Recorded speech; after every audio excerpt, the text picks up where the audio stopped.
দুবরাজপুর ব্লকের লোবা পঞ্চায়েতে দেবীপুরচর গ্রাম যাওয়ার রাস্তায় হিংলো নদীর জলে তোড়ে ভেঙে যাওয়া কালভার্ট নতুন করে করার পরিকল্পনা পরিদর্শন দুবরাজপুর ব্লক প্রশাসনের।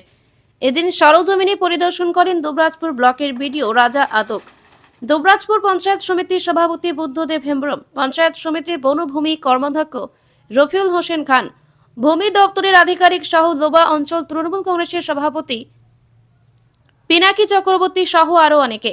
দেবীপুরচর গ্রাম থেকে অথবা পশ্চিম বর্ধমান জেলা থেকে দুবরাজপুরের দিকে আসার খুব কষ্ট হচ্ছিল এলাকার মানুষজনদের।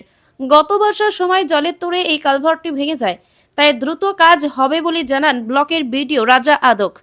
বীরভূম থেকে যিশু প্রামাণিকের রিপোর্ট, ডেলি নিউজ কলকাতা।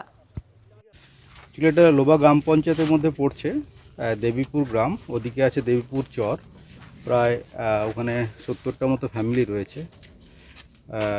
এই গত বর্ষাতে এখানে একটা কান্দর আছে, কান্দরের উপরে একটা কালভার্ট, সেটা ক্ষতিগ্রস্ত হয়, ফলে মানুষের যাতায়াতে খুব অসুবিধে। আমরা আজকে এসেছিলাম গ্রাম পঞ্চায়েত, আমাদের বনভূমি কর্মাধ্যক্ষ সাহেব আছেন, লোকাল নেতৃত্ব রয়েছেন, গ্রাম পঞ্চায়েত রয়েছেন, ওদেরকে নিয়ে, আমাদের ইঞ্জিনিয়ার সাহেবদের নিয়ে আমি এসে দেখলাম যে কিভাবে মানুষজনের যাতায়াতের রাস্তাটাকে পরিষ্কার করা যায়। সেই হিসেবে আমরা একটা পরিকল্পনা করলাম। আমাদের বিএলআর অফিসের স্টাফও ছিলেন, ভূমি রাজস্ব আধিকারিক ছিলেন, ওনার সাথেও দেখা হলো, কথা হলো।